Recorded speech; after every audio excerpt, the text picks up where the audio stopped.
एवढं डॉक्टर बाबासाहेब आंबेडकरांचा विजय असो. डॉक्टर बाबासाहेब आंबेडकरांचा विजय असो. भारतीय संविधानाचा विजय असो. छत्रपती शिवाजी महाराजांचा विजय असो. ज्योतिबा महात्मा ज्योतिबा फुलांचा विजय असो. राजर्षी शाहू महाराजांचा विजय असो. साहित्यरत्न लोकशाही अण्णाभाऊ साठ्यांचा विजय असो. थांबतो जरा मीटिंग मध्ये.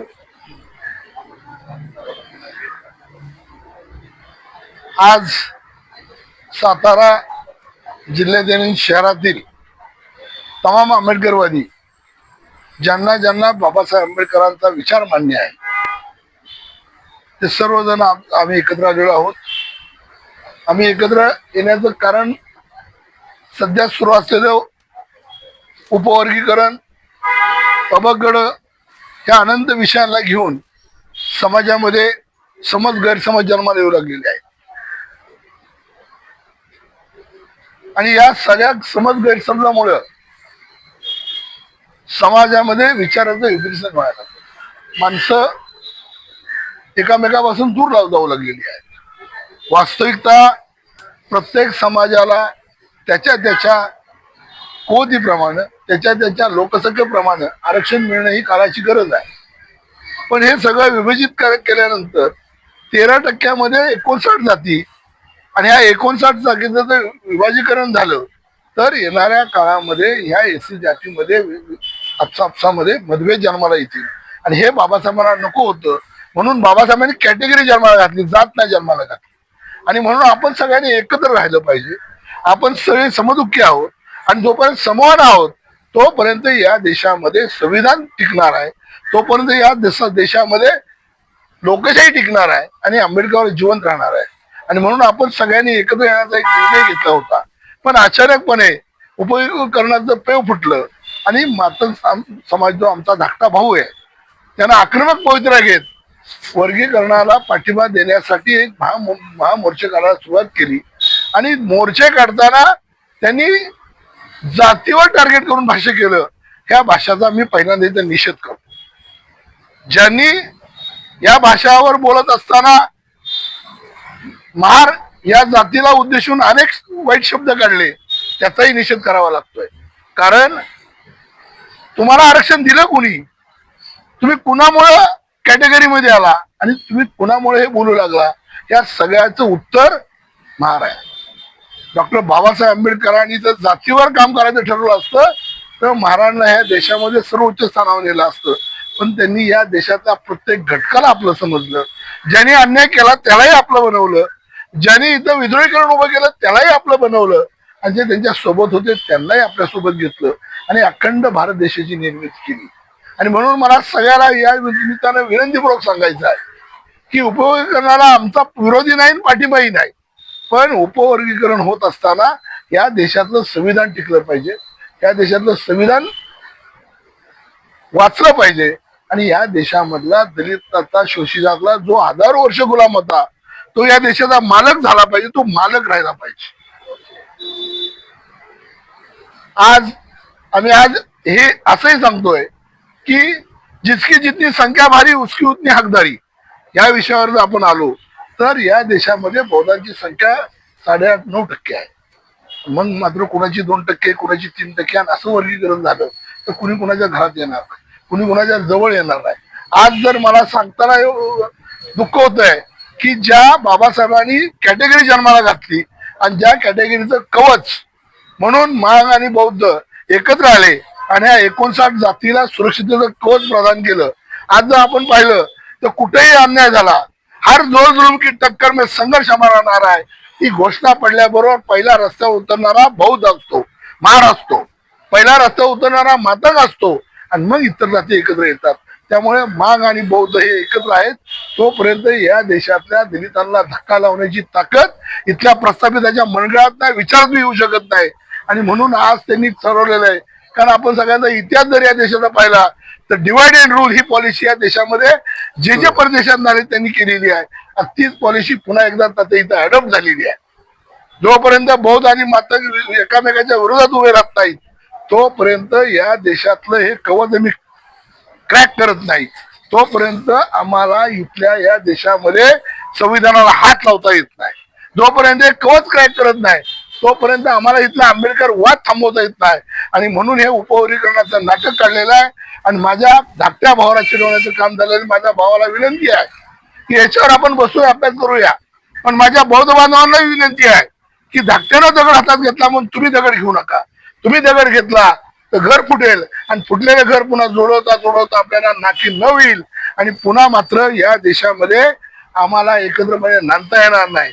त्यामुळे जे चाललंय त्याला थांबवण्यासाठी, जे चाललंय त्याचा सखोलपणे अभ्यास करण्यासाठी आणि जे आपल्यासमोर टाकलंय ते वास्तव काय ह्याचं विश्लेषण करण्यासाठी आपण सगळ्या विचारवंतांना एकत्र बोलवावं.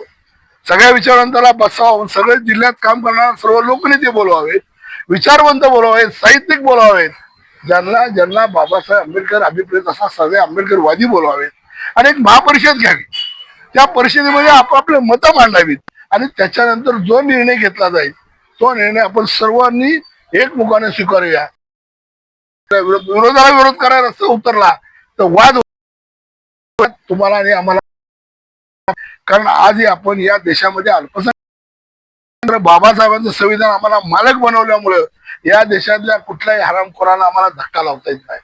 कारण या देशातल्या बामणाला एक मत देण्याचा, प्रधानाला एक मत देण्याचा अधिकार आणि मी मला सुद्धा एक मत देण्याचा अधिकार बाबासाहेबांनी दिला. आणि सातबारा आम्हाला आणलं. त्यामुळे आमचा सातबारा अजूनही टाईट आहे, कडक आहे. हा सातबारा करायचं काम इथली व्यवस्था करते. या व्यवस्थेला थांबवा आणि या उपकरणाच्या नावावर चाललेला जो भडका आहे हा भडका कसा शम्य करता येईल यासाठी आपण सगळी एक येऊया. आज मातंगांनी मोर्चा काढला, उद्या आपण मोर्चा काढला आणि दोघांमध्ये क्लेश झाला तर इथला 59% असलेला एससी कॅटेगरीतला समाज हा 59% जाती प्रचंड प्रमाणामध्ये धोक्याच्या सावटीखाली.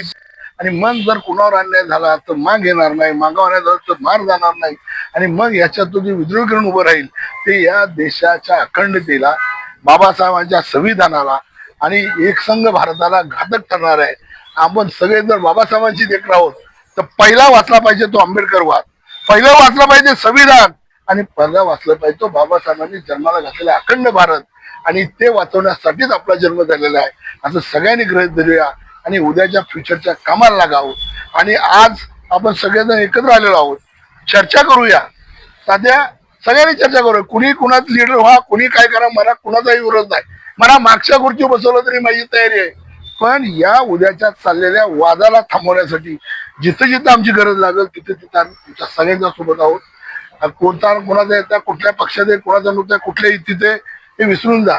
जो तो नेता त्याच्या ताकदीनं त्याच्या कर्तृत्वाने तिथपर्यंत पोहोचलेला आहे. यापूर्वी सुद्धा मराठवाडा विद्यापीठाचं आंदोलन डोळ्यासमोर घ्या. एकच नाव गाजवत होतं ज्याचं नाव रामदास आठवले. आज ते परिस्थितीप्रमाणे कोण पुढे गेले तो एकटाच गेला नाही. सगळ्याचे नेते एकाच मांडवात आहेत. फक्त मांडवात जाण्याचे रस्ते त्यांनी बदललेले आहेत. आणि परत आपण बोलतोय हे क्या चल रहा है, कुछ भी नहीं चल रहा है, सब ठीक चल रहा है. कारण आता तुम्ही बघितलं असेल तर जेवढे खासदार इतर पक्षातून निवडून आलेत तेवढे नुसत्या दहशतीवर आपल्या पक्षात घेणारी यंत्रणा आहे. तेव्हा उद्या काय होईल आज मी सांगतो. त्यामुळे आम्हाला वाचलाही पाहिजे आणि आंबेडकर वाद ही वाचवला पाहिजे. आणि सर सलामत तो पगडी 50, नाही तर उद्या सरी नाही रहेगा तो किसके लिए जिओगे अशी परिस्थिती जन्माला येऊ देऊ नका. आपण सगळ्यांनी आपला धाकटा भाव चुकला असेल तर त्याच्याची विचारविनिमय करा. नाही विचारविनिमय ऐकलं तर भावाला कसा काढ पडायचा तेवढी ताकद आपल्याला सगळ्यांना आपण थोरले आहोत. मोठ्या भावाला आहे, मोठ्या भावाला धाकट्या भावाला अधिकार आहे, त्यानं मागितलेला आहे. फक्त घर फुटणार याची काळजी घेऊया आणि अखंड एससी कॅटेगरी असलेला जो व्यवस्था आहे ही व्यवस्था आपण कायम ठेवूया यासाठी तुम्ही आपल्याला आवाहन करतो.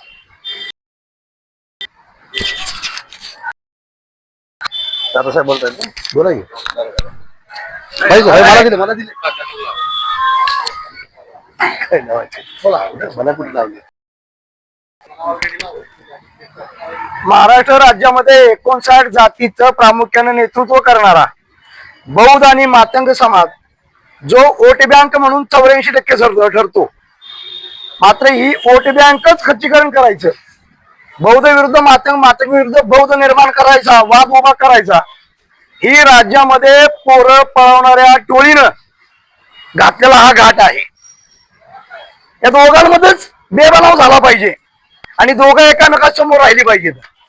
ही जी शेंडी जानव्याची आखलेली रणनीती आहे, त्या रणनीतीला बरोबर काही अंशी मातंग समाज बळी पडला असं म्हटलं तर ते वावगं ठरणार नाही. कारण बापू तुम्ही सांगितलं की आपला लहान भाऊ आहे, आम्ही मान्य करतो आपला लहान भाऊ आहे, पण ज्यांनी अण्णाभाऊ साठेंचं नाव घेऊन बाबासाहेबांच्या लेकरांना चपला दाखवल्यात, बूट दाखवलं, त्यांना आम्ही आमचा भाऊ कसं म्हणायचं हा प्रश्न महत्वाचा होतो. ती जर अण्णाभाऊ साठेंचे पाईक असते तर ज्या अण्णाभाऊ साठेंनी सांगितलं होतं धर्मांधानी असेच जळले, धर्मांधानी असेच जळले, श्रीमंतांनी असेच पिळले, अण्णाभाऊ साठेंनी सांगितलं होतं ना. चोर झाले मगराने जर मानिके गेले, चोर झाले साव, जग बदल घालून निघाव. ज्या अण्णाभाऊ साठेंना उभं आयुष्य कॉम्रेड ढाग्यांचं नेतृत्व मान्य केलं होतं, त्या अण्णाभाऊ साठेंना बाबासाहेबांच्या महापरिनिर्वाणानंतर सांगावं लागलं होतं जग बदल घालून निघाव मध्ये सांगून गेले भीमराव. मग ज्यांनी बाबासाहेबांच्या लेकरांना चपल्या बुट दाखवलीत ते मांग होते का? अजिबात नाही. त्यांचा आणि मांगांचा काही मात्र संबंध नाही. RSS भाजपनं सोडलेली ही पिळावं त्यांना आम्ही मांग समजत नाही. ही RSS भाजपचे दलाल आहेत. या दलालांना बौद्ध आणि मातंगामध्ये उभी फूट पाडायचे, मात्र त्यांचं हे षडयंत्र हाणून पाडायचं असेल तर तमाम आंबेडकरवाद्यांनी एकत्र येणं काळाची गरज आहे आणि एकत्र येऊन विचार विनिमय करणं काळाची गरज आहे. उपवर्गीकरण म्हणजे दोन जातीच्या ऐक्याचं दृढीकरण आहे. दोन जातींना विभक्त करायचं आणि आपला मनसुबा पुढे रेटायचा. त्याचं महत्वाचं कारण असं आहे, मी अगोदर सांगितलं राज्यामध्ये पोरं पळवणारी टोळी जन्माला आलेली आहे जी सत्तेमध्ये बसलेली आहेत. या भाजप आणि सरकारनं सगळ्या गोष्टीचा पायंडा पाडायला सुरुवात केलेली आहे. शेवटचा त्यांचा गाव होता की मांग आणि महार म्हणजे मातंग आणि बौद्ध यांना उभी फूट पाडली पाहिजे, त्याशिवाय आपल्याला स्वस्त जगू देणार नाही. कारण बौद्ध सुद्धा आंबेडकरवादी आहे, मातंग सुद्धा आंबेडकरवादी आहे, दोघे या अण्णाभाऊसाठीचे पाईक आहेत. म्हणून त्यांनी जाणीवपूर्वक हा बिबुवा घातलेला आहे. विचारवंत म्हणले होते या देशातल्या नव्हे तर जगातल्या कुठल्याही प्रश्नाचं कुळ हे कुठल्याही नदीच्या मुळात नसून ते बामणाच्या पोटात आहे. तो बामणी कावा आम्ही ओळखला पाहिजे आणि तो बामणी कावा हाणून पाडायचा असेल तर आताच बापूंनी सांगितलं त्या पद्धतीनं सगळ्या बांधवांनी एकत्र येणं काळाची गरज आहे. आम्ही माननीय डॉक्टर राजेंद्र कवळ साहेबांच्या राष्ट्रीय नेतृत्वाखाली पश्चिम महाराष्ट्र महासचिव चंद्रकांत कांबळे यांच्या मार्गदर्शनाखाली बापू उद्या आमच्या जिल्हाधिकारी कार्यालयावरती निदर्शने आहेत. उपवर्गीकरणाला जाहीर विरोध हा विरोध आमचा अंशतः विरोध आहे. विरोध एवढ्यासाठी आहे, उपवर्गीकरणाचा मुद्दा जर हा आंबेडकरवादी भूमिकेतून मांडला असता तर त्याला मान्यता देता आली असती, मात्र तो आंबेडकरवादी भूमिकेतून मांडला गेला नाही पाहिजे म्हणून चप्पल दाखवणाऱ्या दलाल भाडव्यांनी हा मुद्दा हिंदुत्ववादी भूमिकेतून मांडल्यामुळं रिपब्लिकन पार्टी ऑफ इंडियाचा गवई साहेबांच्या नेतृत्वाखाली काम करत असताना आमचा तत्वता विरोध आहे, विरोध राहणारच. राहिला प्रश्न एकत्र बसून विचार विनिमय करायचा. बारक्या भावानं बी लय 11 सालेपणा करू नये की जेणेकरून मोठ्या भावाचं बी डोकं फिरेल. थांब म्हणले की थांबलं पाहिजे. बापू साहेब तुमच्यासारख्यांनी काम धरला की कुठेतरी थांबायला शिकलं पाहिजे, एवढीच आम्ही अपेक्षा व्यक्त करतो. सोमवारच्या उद्याच्या आमच्या आंदोलनामध्ये सगळ्या आंबेडकरवाद्यांनी सहभागी व्हावं ही अशी सगळ्यांना विनंती करून रजा घेतो. जय भीम, जय भारत, जय शिवराय, जय संविधान.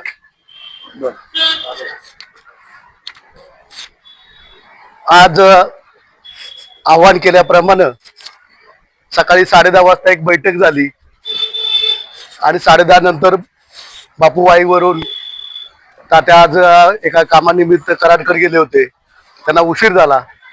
आव्हानाला सकाळी सुद्धा उत्स्फूर्तपणे पाठिंबा मिळाला, त्या पद्धतीनं सर्वत्र होते. पण आताच्या बैठकीला रिपब्लिकन सेनेचे विशाल भोसले आहेत, BSPचे म्हणजेच बहुजन समाज पार्टीचे सतीश गाडे आहेत, त्यानंतर Republican party of India Gavai गटाचे जिल्हाध्यक्ष आमचे तात्या आहेतच आणि आमच्या सर्वांचे मार्गदर्शक बापू आठवले गटाचे, तसेच रिपब्लिकन पार्टी ऑफ इंडिया याचे पदाधिकारी, त्यानंतर आमच्या पॅन्थरचे जिल्हाध्यक्ष गरुडा आपला आहे आतिश कांबळे आणि सर्वच प्रमुख पदाधिकारी जिल्ह्याचे आजच्या या कार्यक्रमाला आणि बैठकीला उपस्थित आहेत. सर्वांनी उपवर्गीकरणाला पाठिंबा दिलेला नाही, परंतु उपवर्गीकरणाला विरोध बी काही बापूने म्हणले केलाच नाही. परंतु हे बसून एकत्र बसून कुठंतरी वाड्या वस्तीवरती जे वातावरण झालेलं आहे दूषित वातावरण झालेलं आहे. तात्यानं सांगितलं त्या पद्धतीनं वाड्या वस्तीवरचा आमचा छोटासा मातंग भाऊ कुणाच्या तरी सांगण्यावरून आमच्याच थोरल्या भावाकडे डोळे वटरायची भूमिका करतोय, बाहेर सारण्याची प्रयत्न करतोय. आणि ते म्हणजे का, तर त्याला त्याच्या आकानी म्हणजेच भाजपच्या काही लोकांनी सांगितलंय की तुम्ही हिंदू आहे. परंतु मला बांधवांना त्या सांगायचंय की तुम्ही हिंदूच्या अगोदर बापूंनी सांगितलं की बाबासाहेब आंबेडकरांनी जात ही नष्ट केली आणि आपल्याला एससी कॅटेगरी मध्ये आणली. आणि एससी कॅटेगरी मध्ये 60 वर्षामध्ये आपल्याला भरपूर काय मिळालेलं आहे. मातंगाला काही दिवसापूर्वी मांग म्हणायचं की लाज वाटायची, परंतु आता जातीची विष पेळली आणि हिंदू म्हणू लागले की मातंग समाज आमचा उर बडवू लागलाय. म्हणजे बाबांनो हे सुद्धा बाबासाहेबांचे देण आहे. जेव्हा बोलायचे तेव्हा लाज वाटायची आणि आता अभिमान वाटायला लागला. कारण अभिमान वाटत असताना तुम्हाला पाठीमागून कुणातरी विचारधारा सांगते आणि ती पाठीमागची विचारधारा ही विषारी लोकांची आहे. ज्या विषारी लोकांना म्हणजेच भाजपच्या काही लोकांना हे भारतीय संविधानावरती घाला घालायचा आहे आणि संविधानाचा घाला घालायचा आहे. तर आपल्याला माहिती आहे की कन्याकुमारी पासून तर जम्मू काश्मीर पर्यंत फक्त आणि फक्त संविधानाचं संरक्षण करते जमात म्हणून एससी समाजाकडे पाहिलं जातं. जरी बौद्ध अग्रशिव असला तरी मातंगांनी बी त्यावेळेस योगदान दिलेलं आहे. अण्णाभाऊ साठ्यांसारख्यांच्या आता कविता आपल्या अण्णानं बनून आपल्या तात्यानं बनवून दाखवली. अण्णाभाऊ नंतर आपला पोचराम कांबळेसारखा माणूस तरुण जय भीम म्हणून मरण पावतो. आणि अशाच पद्धतीने साताऱ्यात सुद्धा अनेक मातंग लिडरना आपलं योगदान दलित चळवळीसाठी दिलेलं आहे, आंबेडकरवादासाठी दिलेलं आहे. पण आज तोच आंबेडकरवादी मनोवादी प्रवृत्तीनं जर आपल्याला बोलत असेल तर त्याला आपल्याला जाब विचारावा पाहिजे. आणि त्याला जाब विचारायला लागला की बाबा रे तुम्हाला आम्ही काय कमी केलं होतं आणि कमी केलं नव्हतं तर मग तू जे हे करतोय याचं षडयंत्र तुला माहिती आहे का, याच्या पाठीमागचा डाव. तर याच्या पाठीमागचा डाव असा आहे की बाबासाहेब आंबेडकरांना जे आरक्षण आपल्याला दिलं होतं 13%, ते 13% आरक्षण अनटचेबल होतं आणि ते अनटचेबल 13% मध्ये एक शकत नाही पण बाहेर येऊ शकतो तिला माहिती आहे. म्हणून त्यांनी आत कालवा लावलाय. म्हणजे मागच्या 2-3 वर्षापूर्वी त्या ओबीसी मध्ये काही जणांना घुसवण्याकरता कालवा लावला आणि अनटचेबल एससी मध्ये त्यातनं बाहेर काढण्यासाठी कालवा लावलाय. आता बाहेर पडणाऱ्याला जी रसद पुरवली जाते तर त्या बाबाला मला मनापासून विनंती करू वाटते की आजपर्यंत 60 वर्षापर्यंत तुझ्या स्वाभिमानानं जगतोस, तुझं कुटुंब ज्या स्वाभिमानानं जगतंय ते सगळं आरक्षण आणि संरक्षण हे बाबासाहेब आंबेडकरांनी दिलेलं आहे. आणि त्याच बाबासाहेबांच्या अनुयायाकडे आता तुम्ही काही ठिकाणी चप्पल दाखवताय, झेंडा पायाखाली घेताय, बाबासाहेबांचा फोटो दिसला की बाबासाहेबांचा स्टॅच्यू दिसला की तुम्ही नाकडोरा मारताय. बाबासाहेबांच्या लायकीनं बाबासाहेबांची एवढी उंची नसताना काही भांडवलांना काही कार्यकर्त्यांना पुढे घेऊन पदवी लावायला चालू केलंय. आणि बाबासाहेबांच्या शिक्षणाच्या बद्दल सुद्धा छोटानपणे तर बाबासाहेबांना 32 डिग्री होत्या का 33 डिग्री होत्या का. अरे होय रे बाबांनो, तुम्ही दिल्लीच्या पार्लमेंट मध्ये जे संविधान आहे आणि संविधानच्या पेटीमध्ये ठेवलं त्याच्या बाहेर जाऊन बघा की काय काय लिहिलेलं आहे. बाबासाहेब आंबेडकरांना दिलेल्या आरक्षणावरती, बाबासाहेबांना दिलेल्या संरक्षणावरती बाबासाहेबांना तुम्ही स्वीकारलं नाही, पण बाबासाहेबांच्या आरक्षणाने संरक्षणावरती तुम्ही ते कुठले जे देव होते एडे बागडे दिलेले देव 36 कोटी मधले जे काही दाड्या बिड्या वाढलेले केस बिस वाढलेले जीवा बाहेर आलेले हे देव तुम्ही स्वीकारले आणि म्हणून तुमची थोडीशी प्रगती कमी झाली. त्यासाठी तुम्हाला आम्हाला सांगायचं होतं. पहिले मी सांगत होते दलित नेते 30 वर्षापर्यंत की तुम्ही बाबासाहेब आंबेडकर वाचला पाहिजे होता. मी तर पुढे जाऊन आता एक म्हणतो की त्यांनी इतकं देव मानायच्या ऐवजी बाबासाहेबाला देव मानलं असतं आणि दाटूक मुटके बाबासाहेब त्यांच्या अंगात आले असते तर आणखीन जास्त प्रगती त्यांची झाली असती. आणि म्हणून आता त्यांनी बाबासाहेबांना अंगात येण्यासाठी तरी भूमिका घ्या. कारण बाबासाहेब आंबेडकर हे या जगाचा उद्धार करते आहेत आणि बाबासाहेब आंबेडकरांमुळेच हा देश 5000 जातीचा देश एका गुन्हेगोविंदात जातोय. 15,000 उपजाती त्याच्यामध्ये आहेत. तो गुन्हेगोविंद जातोय ते बाबासाहेबांच्या संविधानामुळं. आणि बाबांनो एक विनंती करतो की तुमचं उपवर्गीकरणाच्या नावावरती त्यांना संविधानामध्ये मोडतोड करायची आणि आम्ही आंबेडकरवादी तुम्हाला आरक्षण द्या याचं दुर्मत कधीच केलं नाही आणि तुमचं किती अधिकारी झाले याच्याबद्दल बी आम्ही विचार केला नाही.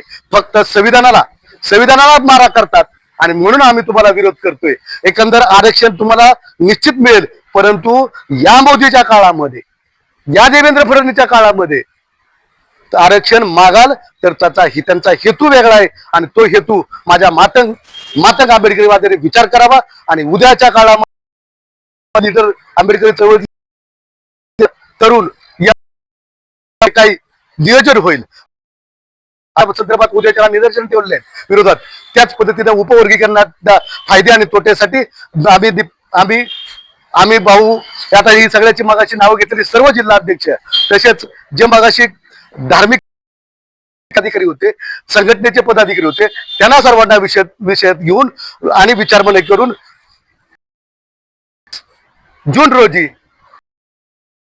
26 जून रोजी राजर्षी शाहू महाराज यांच्या जयंती दिवशी आपण आपली उपवर्गीकरणाच्या विरोधात असणारी जी बैठक आहे आणि उपवर्गी बैठक म्हणजेच मातंग समाजाला उपवर्गीकरणाचे फायदे तोटे या मातंग समाजालाच नाही तर 59 जातीच नव्हे तर या 17 जिल्हावासियांना उपवर्गीकरणाचे फायदे तोटे सांगण्याकरता राजकीय सामाजिक तसेच धार्मिक आणि त्यानंतर डॉक्टर वकील आणि विद्वान लेखक यांना पाचारण करून पत्रकार यांना पाचारण करून आमच्या सर्वांच्या आम्ही कुणाही नेतृत्व नसणार आहे नेतृत्व हे तिथले कायदे पंडित पत्रकार करतील कायदे पंडित आणि पत्रकार करतील आणि याच्यामध्ये उपवर्गीकरणाच्या माध्यमातून एक राऊंड टेबल कॉन्फरन्स म्हणजेच गोलमेज परिषदेचं आयोजन आपण 26 तारखेला तारीख आपण सर्वजण डिक्लेअर करू आणि त्या अनुषंगाने एक राऊंड टेबल कॉन्फरन्स असेल त्या कॉन्फरन्स मध्ये प्रत्येक तालुक्यातून येणारे पदाधिकारी जो मातंग चर्मकार ढोर आणि तसेच सर्व पक्षाचे प्रतिनिधी असतील त्यानंतर त्यांचे ते मनोगत व्यक्त करतील त्यानंतर उपस्थित असणारे डॉक्टर वकील लेखक पत्रकार हे विद्वान मंडळी करतील आणि त्यातनं जो संदेश निघेल त्याच्यावरती पुढलीची दिशा ठरवण्यात येईल एवढ्यासाठी येणाऱ्या तमाम सातारावासियांना आम्ही सर्व जिल्हा अध्यक्ष आणि सर्व काही ज्येष्ठ मंडळी आताच पीपल्स रिपब्लिकनचे जिल्हा अध्यक्ष हे सुद्धा उपस्थित राहिलेले आहेत युवराज कांबळे आणि यांच्या माध्यमातून उद्याच्या बैठकीचं एक 26 जून रोजी राजर्षी शाहू महाराज जे आरक्षणाचे जनक आहेत त्यांच्या पदपर्शाला पावन होऊन आणि त्यांच्या पदपर्शाच्या तिथं नतमस्तक होऊन त्यांनी दिलेल्या आरक्षणाच्या मुहूर्तमेढ कायम कशी टिकल आणि ते वाड्या वस्तीवरती सलोखा कसा निर्माण होईल याची एक दिशा ठरवण्यात येईल एवढं मात्र निश्चित.